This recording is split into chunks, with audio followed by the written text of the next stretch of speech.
সহ চতুর্থবারের প্রধানমন্ত্রী, বিশ্ববরেণ্য সফল রাষ্ট্রনায়ক, মাদার অফ হিউম্যানিটি, বঙ্গবন্ধু কন্যা, দেশরত্ন জননেত্রী শেখ হাসিনা, দেশরত্ন জননেত্রী শেখ হাসিনা এমপি এবং আপনাদের সাথে মূল্যবান ভাষণ রাখছেন।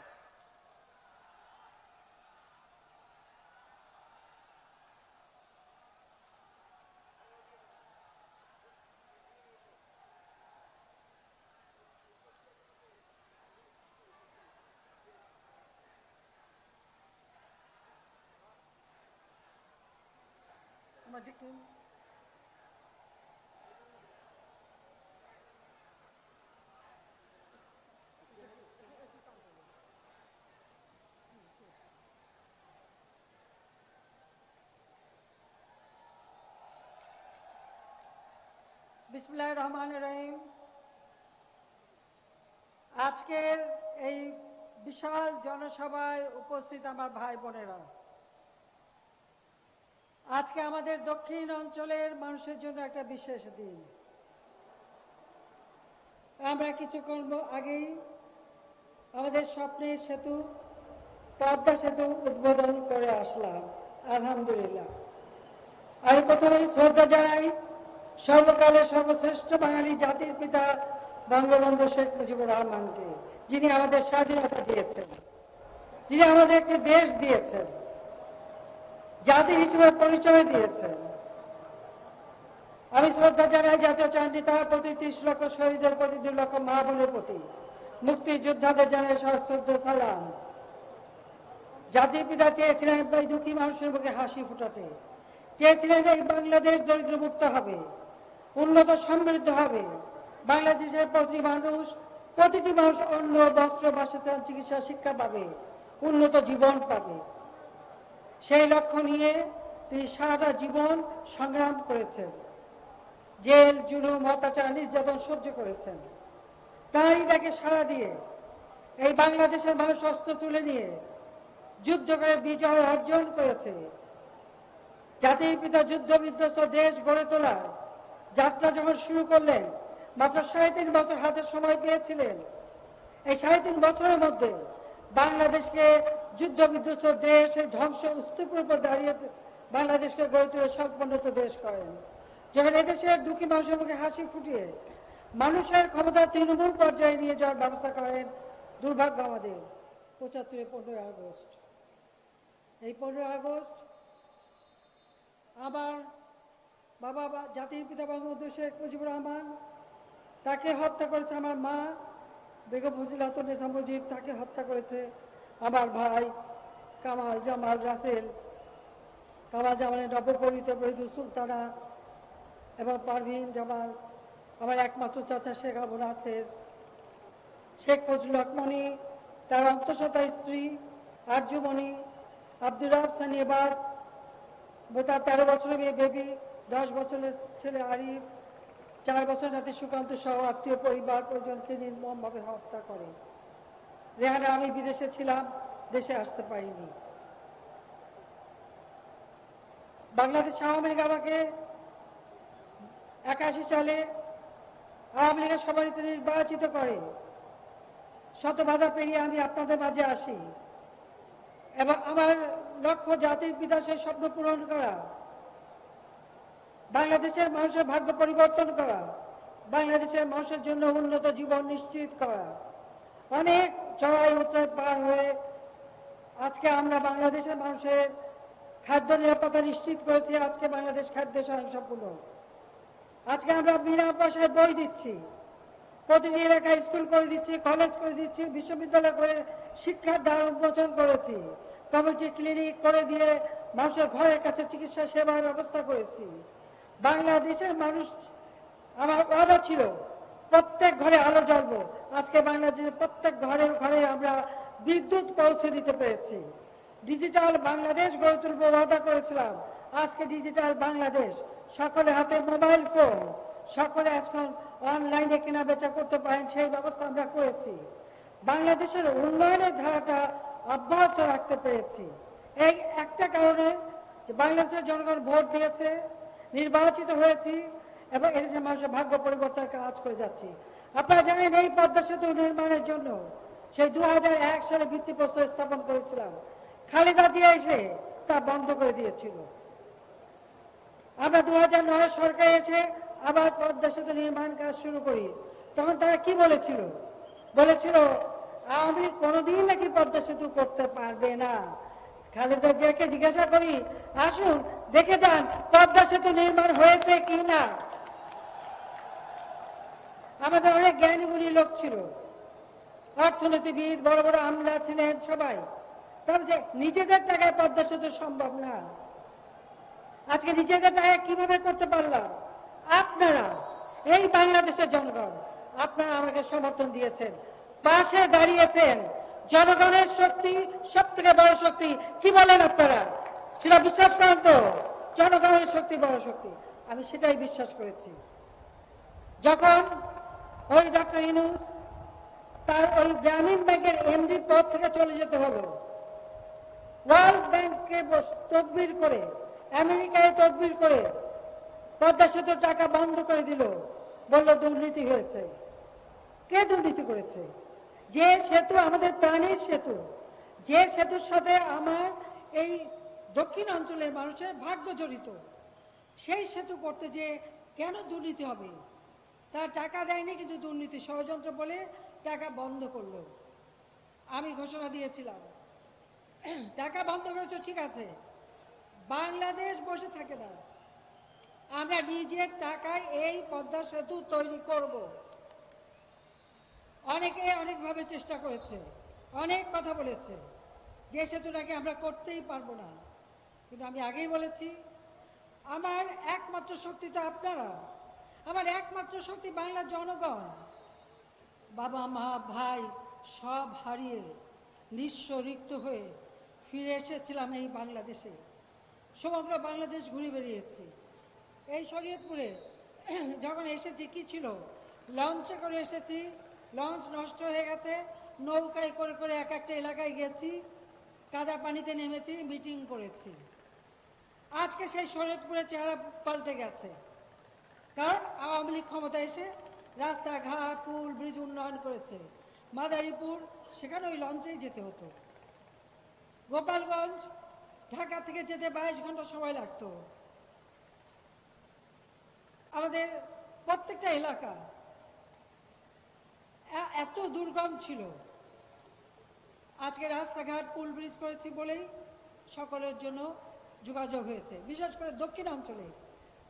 সেই শিকারপুর, দোয়ারিকা, গাবখান থেকে শুরু করে একেবারে পায়রা পর্যন্ত আমরা সেতু বানিয়ে দিয়েছি, যাতে করে এই এলাকার লোক নির্বিঘ্নে চলাফেরা করতে পারে, নিশ্চিন্তে চলাফেরা করতে পারে। আর পদ্মা সেতুর টাকা বন্ধ করার পর যখন আমি উদ্যোগ নিলাম, আপনাদের সাহস, আপনাদের শক্তি, জনতার শক্তি, সেই শক্তি ছিল আমার শক্তি। আর সেই শক্তি নিয়েই কাজ করেছিলাম। এবং আজকে আলহামদুলিল্লাহ আমরা সেই পদ্মা সেতু নির্মাণ করেছি। আর আপনাদের কষ্ট করতে হবে না। এই বর্ষাকাল, এই পদ্মা নদী, খরস্রোতা পদ্মা নদী, এই পদ্মা নদী পার হতে যে আর কাউকে সন্তান হারাতে হবে না, বাবা মাকে হারাতে হবে না, ভাই বোনকে হারাতে হবে না। আজকে সেখানে আপনারা নির্বিঘ্নে চলতে পারবেন, সেই ব্যবস্থা আমরা করে দিয়েছি।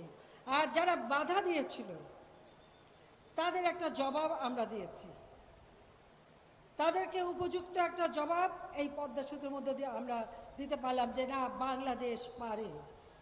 সেই 7ই মার্চের ভাষণে আমাদের মহান নেতা জাতির পিতা বঙ্গবন্ধু বলেছিলেন, কেউ দাবায় রাখতে পারবে না, বাঙালিকে কেউ দাবায় রাখতে পারে নাই, পারবে না, ভবিষ্যতেও পারবে না।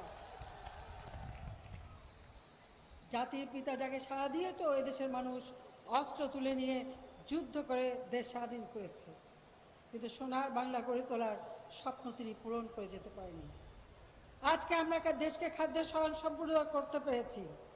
আমি আপনাদের কাছে আবেদন করব, আপনারা জানেন করোনা ভাইরাস আমরা মোকাবেলা করে আমরা সবাইকে টিকা দিয়েছি, এখন বুস্টার ডোজ দেওয়া হচ্ছে, আপনারাও টিকা নেবেন, স্বাস্থ্য সুরক্ষা মেনে চলবেন।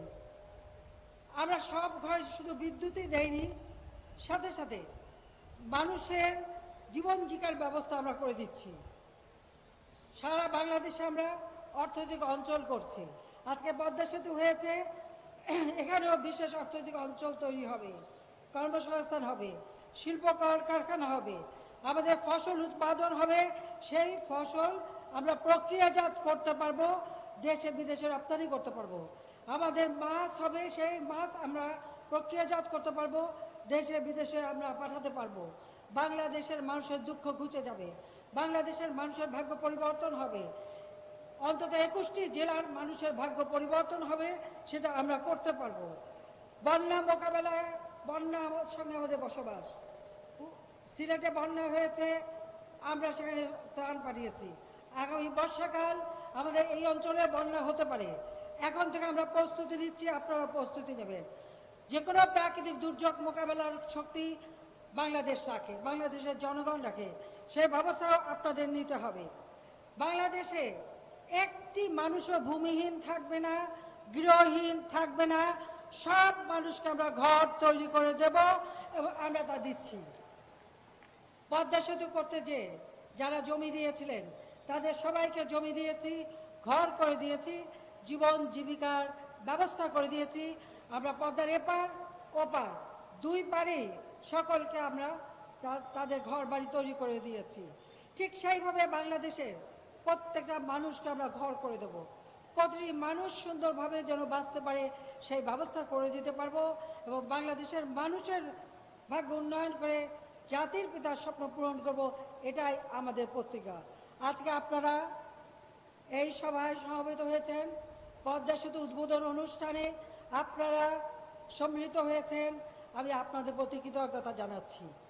আমি জানি সে কেউ রাতে রওনা হয়েছেন, কেউ ভোরবেলা থেকে এখানে বসে আছেন, নাওয়া খাওয়া সব বাদ দিয়ে বৃষ্টিতে ভিজে রোদে পুড়ে আপনারা এই সভায় এসে আমাদের এই অনুষ্ঠানকে সাফল্যমণ্ডিত করেছেন, আপনাদের প্রতি আমি কৃতজ্ঞতা জানাই। একটা কথা মনে রাখবেন, এই বাংলাদেশের মানুষের জন্য আমার বাবা যার জীবনটা দিয়ে গেছেন, জীবন দিয়ে গেছেন, আমার মা, আমার ভাইরা, আমি আমার ছোট বোন বেঁচে আছি। আমাদেরকে এই পদ্মা সেতু করতে যে অনেক অসম্মান করার চেষ্টা করা হয়েছে, অনেক অপমান করার চেষ্টা করা হয়েছে, এবং আমার সাথে সাথে আমাদের উপদেষ্টা বা আপনাদের এই মাদারীপুরের ছেলে আবুল হোসেন সহ মোশাররফ, আমাদের সচিব সে, আমাদের মশিউর রহমান সাহেব উপদেষ্টা, মিথ্যা অভিযোগ দিয়ে তাদেরকে অপমান করা হয়েছে। আমার ছেলে মেয়ে জয়, পুতুল, রেহানার ছেলে ববি সহ কত মানসিক যন্ত্রণা তারা দিয়েছে, কিন্তু আমরা পিছে হটি নাই। আমাদের একটাই লক্ষ্য ছিল, এই সেতু নির্মাণ করব, আমাদের দক্ষিণ অঞ্চলের মানুষের ভাগ্য পরিবর্তন আমরা করব, আমরা তা করতে পেরেছি। সেই সাহস দিয়েছেন আপনারা, শক্তি দিয়েছেন আপনারা, আমি আপনাদের পাশে আছি। আজকে কষ্ট স্বীকার করে এসেছেন, সেজন্য কৃতজ্ঞতা জানাই। আর এখন তো সেতু হয়ে গেল, আগামীতে আমরা আসবো, যাব, আপনারাও আসবেন, যাবেন, চলতে পারবেন, আপনাদের ভাগ্য পরিবর্তন হবে, এই অঞ্চলের সার্বিক অর্থনৈতিক উন্নয়ন কর্মকাণ্ড হবে। আষাঢ় মাস থেকে আমরা বৃক্ষরোপণ করি, আপনারাও যার যার জায়গায় বৃক্ষরোপণ করবেন। 1 ইঞ্চি জমি যেন পড়ে না থাকে।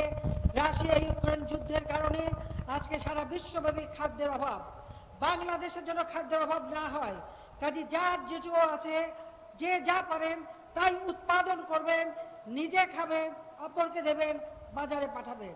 কোনো জায়গায় 1 ইঞ্চি জমি যেন কেউ বাদ না যায়, সেভাবে আপনারা দেশকে গড়ে তুলবেন। এই দেশ আপনাদের, এই দেশ আমাদের, জাতির পিতা স্বাধীনতা দিয়ে গেছেন, এই দেশকে আমরা গড়ে তুলব উন্নত সমৃদ্ধ সোনার বাংলা। আজকে বাংলাদেশ যেমন আমরা খাদ্য, বাসস্থান, বিদ্যুৎ সব ক্ষেত্রে এবং ডিজিটাল বাংলাদেশ করে দিয়েছি, আরো উন্নত জীবন যাতে আমাদের দেশের ছেলেমেয়েরা পায় তার ব্যবস্থা আমি করব। আজকে আপনাদের কাছে এটাই আমার ওয়াদা।